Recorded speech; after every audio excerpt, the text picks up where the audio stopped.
If you are interacting with customers after delivery because there was something missing from their order, you could be making a big mistake. Why? Well, because you might just get a customer like this one demanding things you can't give them. Now, I've learned things over the 6 years I've been doing DoorDash and over 16,000 deliveries. Wait, before we go any further, do you know why I say in every video my years on DoorDash or even my total deliveries? Well, you know what? It's called credibility. And I want to set it straight because it's not bragging whatsoever. If you have been here for a while, you know me, and I truly believe in helping fellow Dashers just like yourself. And this is for those of you who might be new to watching me. And if you are new, hello, welcome. But ask yourself, would you listen to someone out there making DoorDash videos with 100 deliveries and only working for a couple months, or someone like myself who has a vast knowledge of DoorDash? Now, I get comments all the time, and I appreciate it. So if this bothers you, I'm sorry, but not sorry, because it's not going to change. Okay, so let's go back. Because I've been doing DoorDash for years, I've learned the hard way. I've made my mistakes just like everyone else, and there is an unwritten rule many Dashers follow, and one of them, guys, never respond to a customer after delivery. So today we will go over this whole customer interaction, who was right, who was wrong, and stick around because I'm going to tell you what you should really do if a customer contacts you after delivery. Now, here is the thing. A DoorDash driver dropped off Buffalo Wild Wings order, and soon after, this Dasher got this message right here, and it says, "Customer, I'm sorry, but my main course is not included with my order." So the Dasher responds back, "I'm sorry to hear that. You'll have to contact DoorDash support. I'm not allowed to open the bag to check orders due to health and safety concerns." I feel like that's a pretty automated response, pretty accurate. The customer then comes back and says, "Have contacted Buffalo Wild Wings and they are waiting for you to return to pick up the rest of the order. Thanks." So the Dasher replies back, "I'm sorry, but this isn't my job to fix the mistakes of Buffalo Wild Wings. You'll need to contact support." So the customer comes back again and says, "Wow, it's your job to make it right. They're making it right on their end." My first reaction to this is always on the side of the driver because we are fellow drivers ourselves. And when I think of this customer, I think entitled much.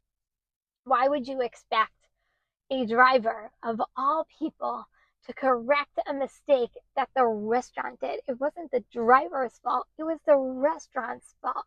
Oh, I know, because you were too lazy in the first place to go and get it, hence why you used DoorDash. But then I look at the driver and ask, why in the world would you actually respond to this customer and have a whole interaction with them? Why are you putting yourself through this? What do you think of this? There are so many directions this can go, but the question is who is wrong, the customer or the driver? Now, you might think this customer is a Karen, or you might think, why in the world did this Dasher first decide to answer the customer and go back and forth? Well, we're going to dive right into this. So let's first talk about the customer. Could this come across as rude and demanding? Yes. But the customer, in my opinion, doesn't care who's at fault. We, as a driver, are the face of DoorDash, right? We get blamed for everything because we are who they see. We are the people they can interact with. They just want what they want when they want it at any cost. And in this case, the driver.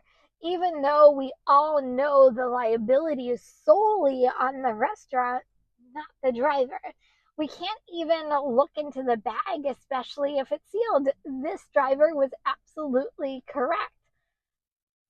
Customers, do you really want a Dasher touching your food? I would think not. You don't know where their hands have been. Ew, kind of gross. Actually, it is gross.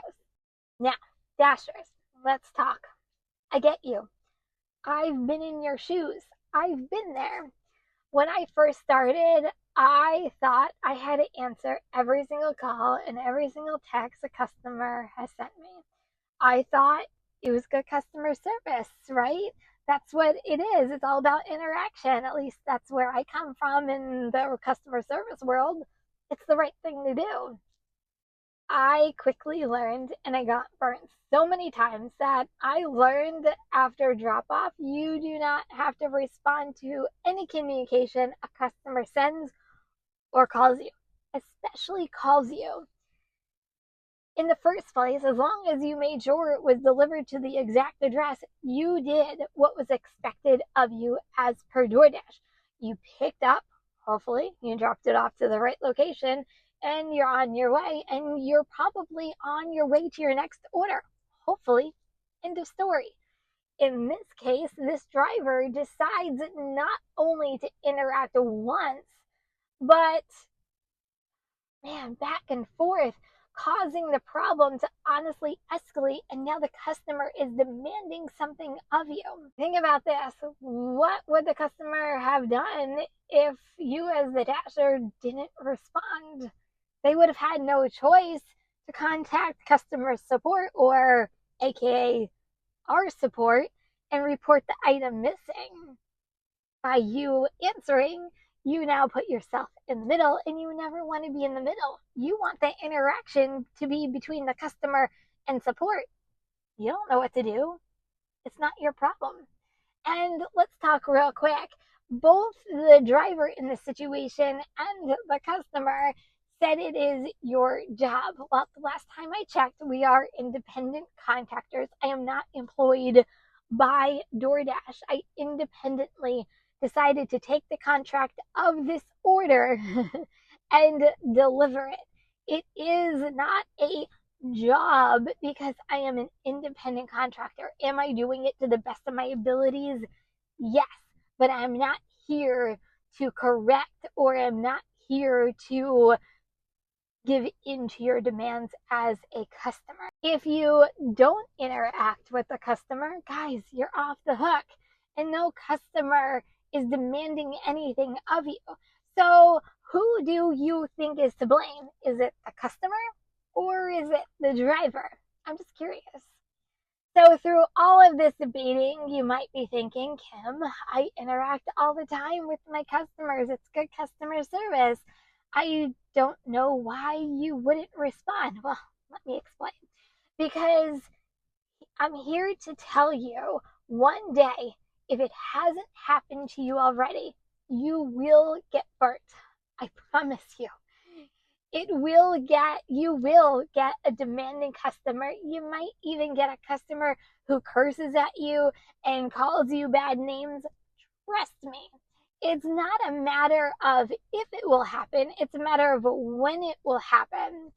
So, what should you do if a customer tries to contact you after delivery? Don't respond. Honestly, you can look at it, just don't respond. Obviously, if the customer says, hey, you delivered it to the wrong house, you might want to say, hey, I made a mistake, it's my bad, let me go and correct it depending on how far away it is so you don't get a contract violation. But the minute a customer calls you or interacts with you through message and says, hey, I'm missing this, hey, I'm missing that, you didn't do this, you didn't do that, I'm not responding because I did the job to my best of my ability, and probably so did you. Don't get involved. The minute you start going back and forth, that's when the demands of the customer changes. They're going to demand you go back and get your food. They're going to demand God only knows what of you to make it correct for them because that's all they want. That's what DoorDash support is for. That's not what you're there for. You're there to pick up the food and drop it off. So Let me ask you this. Have you ever had an interaction like this with a customer in the past? What was your story? Let me know, because I feel like we've all been there, we've all done that, and we've all learned our lessons at some point. We were just debating customers versus drivers. Well, have you ever had a restaurant ignore you? Well, there's definitely a reality behind it, and if it has ever happened to you, you're going to want to check this video out next, and see you over there.